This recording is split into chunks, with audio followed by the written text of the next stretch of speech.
Welcome back to part 3 of our cross-border travel to Vegas. We've been to Vegas for 3 days now, and we want to share with you on the current situation here and what's going on the streets and entertainment and how we see things here post-COVID travel. Since we've arrived to Vegas, what have you noticed? One thing I do notice, there are people wearing masks in the casino floor, on the elevator. Probably a small percentage. I would probably go maybe 3 or 4% of the people are wearing masks. There are signs that when you enter any of the casino floors that says if you're not vaccinated to wear a mask. Of course, they leave it up to individual people, and I'm assuming that there's a lot of people that are not vaccinated that are not wearing masks. The other thing we noticed was hand sanitization stations, or those little dispensers. There are available, but they're hit and miss to try to find them. They're limited. Yeah. Even some are behind posts and stuff like that. So carry some in your purse. Carry some in your purse your if pocket. you're going to come here. As far as the amount of people inside the casino floors, it was quite packed last night. We were down at the MGM. New York, and those places there. Certainly didn't notice it being any less empty, even though we were told that the MGM properties are only allowing 90% of the hotel stays. But that was mainly because of the restaurants being closed and stuff like that. But we did notice about a hotel at the Cosmo. We love the Cosmo. We went to go into the Cosmo because we like the ambiance. We couldn't get in. Yeah. The whole property, including the casino, was only for resort guests. Resort guests only. That's the only hotel we found like that, and we worked with a few of them. Speaking about hotels, we actually had an opportunity to head down to the new hotel, which was Resort World. And the Resort World is a fabulous complex. I mean, it was so new. Beautiful. Even the chairs smelled Yeah. good. I would strongly recommend. I actually like to stay there. Really great dining facilities. They're still building it. Apparently, they only got like 30% of the restaurants, which is like 16 restaurants of the 45 or something that built. So certainly a great option of the north end of the strip.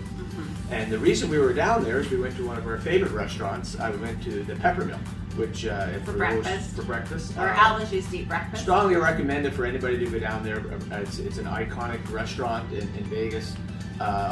It's certainly worth the trip, and great food, lots of food. It was great for that. Also, too, when it does come to restaurants, they are at 100% capacity. But I do highly recommend making dining reservations because we were kind of stuck one night, but we ended up having a fabulous meal over at New York at an Italian restaurant. So, just leapt in there. Shows, all the shows are up and running, so they're 100%, and they're 100% occupancy inside of the shows. The residencies are not started yet. The residencies are not started. They don't start, I think, until 2022, I think, before the first one will start here. But we did notice, we went to the pool yesterday, we did notice the crowds were definitely packed. Oh, there was no social distancing. There was no social distancing. It did not exist in there. You wouldn't know that the river was anything based on the pool that we were at. It's a beautiful pool, but certainly if you're concerned about social distancing and stuff like that, the pool area was extremely crowded. Another thing I did want to mention is the elevators.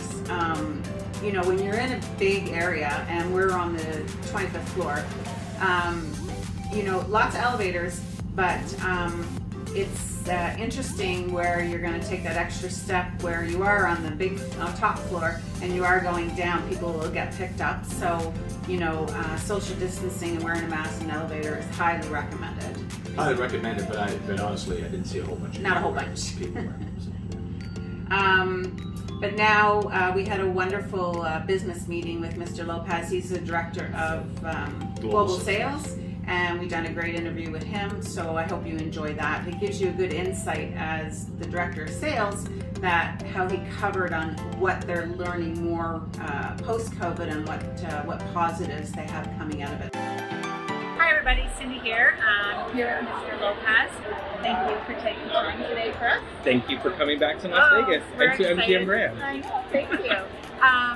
So I'd like to ask you, what positives have come out of COVID here at MGM? I think the way we look at business and how the guest experience is moving forward, there are some changes that we made that are going to stay in place, I think, for a long time. And the biggest one is going to be everything digital. Digital check-in, using your mobile app to check in, using it as your key to your room, buying show tickets, using your QR codes as your ticket entry into our theaters, being able to digitally purchase concessions on a lot of our theaters, and being buzzed when your concessions are ready, going to pick them up, being as contactless as possible moving forward. I think that's a positive. I think it's been in the works for years, even before pandemic, and this just expedited this process for us, and I think it's going to stick around for a long time. That's awesome. Yeah. Let's go back to shows, residencies, sporting events. Your capacity levels you mentioned is 100% right now.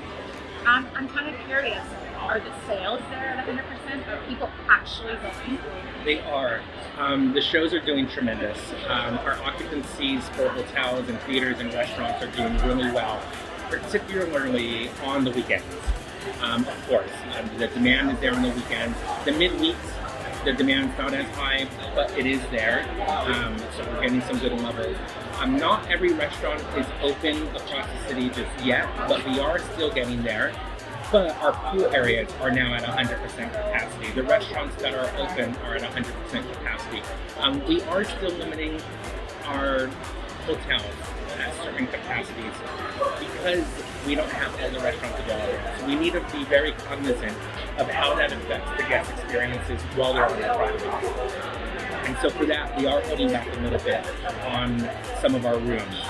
That being said, what we do have available for sale is filling up. And so that demand is there. And a lot of shows are slowly coming back. We just opened O over at Bellagio this month. We have another Cirque du Soleil show. Sorry about that. We're in a busy restaurant. We do have MJ1 over at Manaway Days coming back in mid-August. And so we're slowly getting there with all of our shows. That's fantastic. Well, as you see, we are in a restaurant, and there is people around. There is protection, which is great even just having this conversation. It's nice not to have other people listening to our conversation, but I really want you all to know MGM Properties is very well put out there when it came to COVID. They've really upped their game. And now during post-COVID, they're slowly coming back into capacity levels, as you mentioned. And I highly suggest any of you thinking about coming to Vegas is to stay at an MGM property, and I can gladly help you out with that. Thank you, Cindy. Thank you So very nice much. to meet you. So nice to see you. We know him on a personal level, great partner of us, and I appreciate you taking time out of your busy day for us. Thank you for taking the time, and I can't wait to get back up to Canada and visit all of our friends up there, and just it's exciting that pretty soon we're going to be able to do that. I know. Anyway, thank you everybody, and more to follow. Thank you. Anything last to add to anything? That's it. I mean, it's life in Vegas here. Like I said, there were certainly no restrictions on what we could do from being here in the past. We were here a few times. Yep. And we didn't notice much difference. The machines still suck for me. Probably shouldn't say that word. But that hasn't changed. Our next part that we're going to do is going to be our trip home. Yeah, which is, so stay tuned for part 4 yeah. on preparing to go back to Canada. For sure. And I'm hoping you're enjoying this series. Thank Okay. you. Thank you. Bye-bye.